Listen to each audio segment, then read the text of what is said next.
Kirby Smart does not want to hear about it, Matt DeBerry. He said, we're not going to cry over what we don't have. The comment came during discussions about Georgia's running backs. And, he said, our identity has been that we've been up and down in the red area. We've been pretty good on third downs. We got a lot of things that we can work on. But as far as about the backs or not, we don't cry over what we don't have. They have been missing a lot of running backs. They played one scholarship running back last week against Auburn. That's who got carries, I should say. That's rough. Well, he could be a number of different things, whether it's depth at running back or lack of explosiveness, lack of speed. We've been talking about it for a while. They need a guy like Dwight Phillips Jr. who's coming in, committed in this 24, bring that track speed. But they're not breaking off these long runs. I saw a video of DeAndre Swift taking it to the house, I guess, in 2019. They don't have a guy like that. They don't have a guy who could break out 50, 60-yard runs like Swift, like Sony Michel, like Chubb. That's what they need on this roster, and they don't have it. They've got guys who can break tackles when they're healthy, and they've got a slippery, shifty back like Dejan Edwards, and that's why they're bringing in guys like Dylan Bell, who gives them a different change of pace. I'm not sure he brings a ton of more explosiveness. I think he's faster than the other guy. He does, though, but it's not happened yet. I get it. Maybe they need to give him the ball. I think I was telling Ryan during the Auburn game after his 3 carries for like 25 yards, hey, they need to give this guy the ball more. What are we doing? When he has the football in his hands, it just looks different. And we saw it with a touchdown run, whether it was against UAB, Ball State, one of the cupcakes, right? He can make guys miss, and he can take off. He's got burst. And that's what we knew he had coming in as a receiver. He plays like a running back when the ball is in his hands. He can do a lot. They are missing whatever it is, that speed, explosiveness, or even depth at running back. So I'm not surprised Kirby mentioned that at all, because obviously it's something we've been talking about since the offseason, Ryan. Yeah, no, I agree with you about Dylan Bell. I think that he probably deserves some more touches out of that backfield. But they've talked about it several times, how much they value him at the receiver position. Maybe with Ladd McConkey's return that they have more freedom to do that. But look, they don't just not have a Nick Chubb or a Sony Michel or that. They don't have a James Cook or even a Zamir or a Kenny McIntosh from last year who ripped off a few runs like that, one against Ohio State. They just don't have that type of explosion. They're definitely missing Branson Robinson, man. I mean, he would change things for him being out for the season. Definitely hurts just because of the rotation of they're all taking turns being hurt. Roger Robinson. I mean, it's just been a revolving door at that position. And I thought that Branson Robinson was going to maybe take a step forward and kind of show that he was maybe the most talented back in the running back room. And, we'll have to wait another year to see if that's true or not. But yeah, they're missing a game changer. That's the best way to put it. I think Dejan Edwards is a very good running back. And that's fine. And, maybe he's good enough to get the job done, but they don't have someone who can really explode or that you really just want to say, hey, we want to get this guy 25, 30 carries. Well, Edwards has been getting a lot of carries lately. Yeah. Let me just say this, though. If you do get Kendall completely healthy, if you get Roderick Robinson back, then you're starting to get where you want to go at running back, because what Georgia's done through the years is they just pound you over the head with these backs, whether you're talking about Zamir and James, when they were the 3 and the 4 in 19, when golly, man, all these backs. So DeAndre was it? DeAndre was the 1 in 19. Yeah, but Holyfield the year before that with DeAndre. I mean, they've just throttled people over the head, and they can do that this season. It's not too late in the season for that to happen, but right now it's not happening. And it's been a tough go for this running back situation. I think Dylan Bell and Cash Jones have really done a good job, not just for what they are, so to speak. They've done a good job, generally speaking. I do wonder when they get healthy what that will be like for Georgia. Make sure you're checking out our buddies at EcoPoly. Look at this Adirondack chair. You can get it in multiple styles and colors. This would be something maybe you'd see at the beach right there.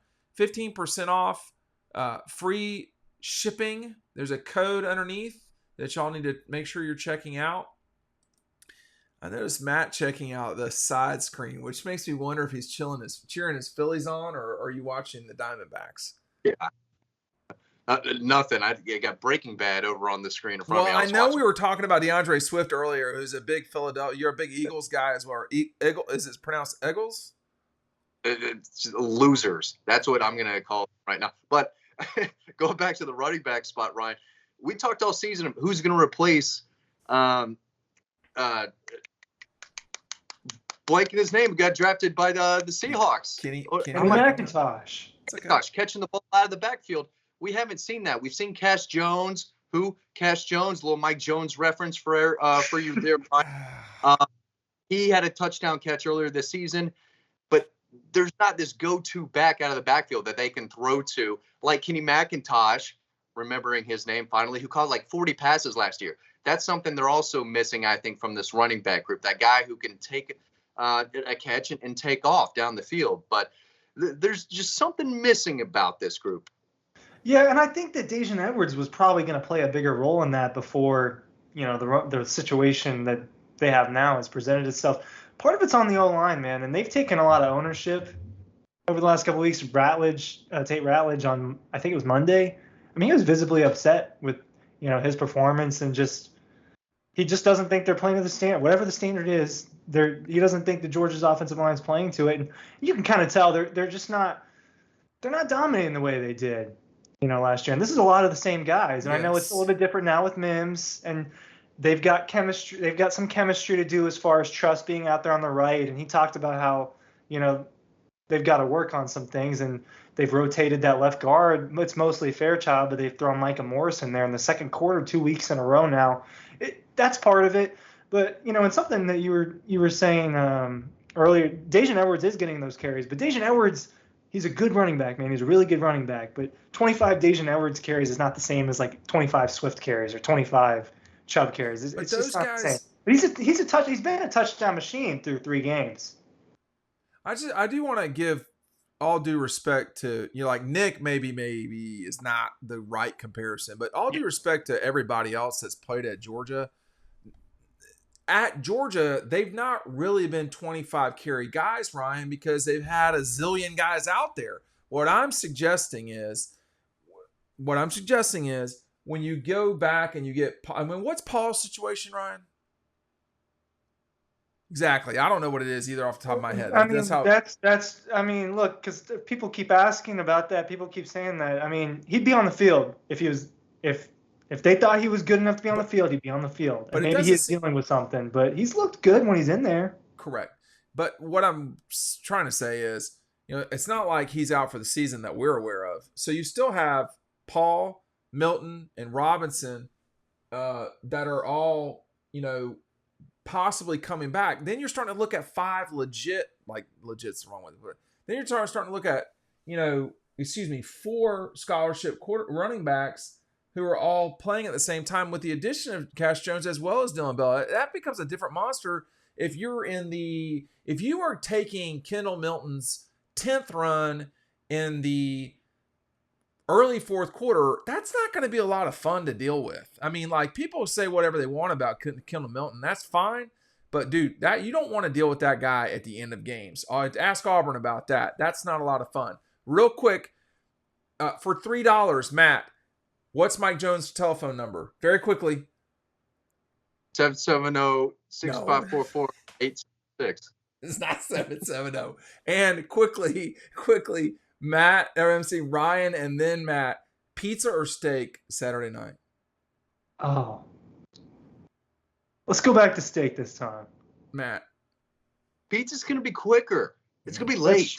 That's true. I agree. Pizza. I would vote for Detroit style pizza myself. Yes. Hey, dude, that square pizza again. That was good. Let's do that again. I think when you are, this is the last video we're doing. I don't know when it's going to show or air or whatever, but I just want to wrap by saying that this really is a pivotal game for Georgia, y'all. Now I'll go to Ryan first. You win this game against Kentucky, you're halfway through the season undefeated. You have control of the SEC East. A lot of your big games from here on out are in Athens. Okay. And you probably have solidified yourself as the number one team in the country going into November. A lot of that's a big deal. You lose, it's a different conversation. But I think if you win this game, this is a really big deal game. Yeah, because they get to go up to Nashville and play Vanderbilt, and then they get a bye afterwards before they have to deal with Florida and Tennessee and Missouri and Ole Miss. I know that wasn't in the right order, but that's a tough stretch. It's going to be a tough stretch of football, and they're going to need that, week. I'm not going to be that disrespectful and call Vanderbilt a week off because they're going to go up there and they're going to hit and everything. But I'm just being respectful, man. Okay. But yeah, this is a big game. They can really make a statement as the number one team in the country, but look, even if they just win by a touchdown, you're winning a tough SEC game. It's about winning games. Every game is a big game from here on out. Yeah, I'm not going to be respectful. I'm glad Ryan was. You win this game, you got 2 weeks off, right? And then you can prepare for the Gators. And that's when the second half of the season really starts. That's when Georgia better fix everything that they haven't fixed by now. First part of the season, you know what team you are. You know what your identity is offensively and defensively through the first 6 weeks. So get through this game, get a dub. You're sitting pretty, and you can focus on what you've been lacking in all three phases of the game. Got to get through this one, though, Dean. Yeah, that's what I think, too. And I think if you do, you're talking about getting Mims back, you very well could be completely healthy at running back for the first time this season. We saw Bullard come back, which was a bit, man, that guy was flying on Saturday. He played well. Anyway, we'll see you after the game for Riding Home. Thanks for watching. We'll see you on the website.